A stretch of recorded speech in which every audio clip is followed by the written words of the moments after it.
There are a lot of very dangerous roadways in the state of Maryland, particularly in the Baltimore City area. One particularly very dangerous intersection is West Franklin Street and North Payson Street, and a lot of motor vehicle accidents that happen there, usually weekly.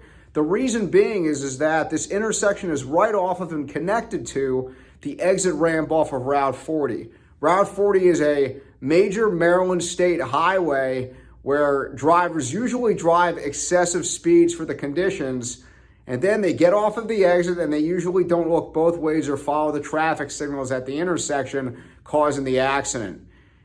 It is very imperative that anybody driving on Route 40 who want to exit and get to this intersection slow down, look both ways, and follow the traffic signals.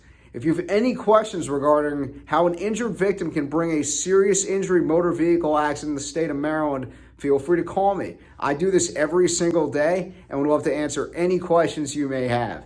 Thank you.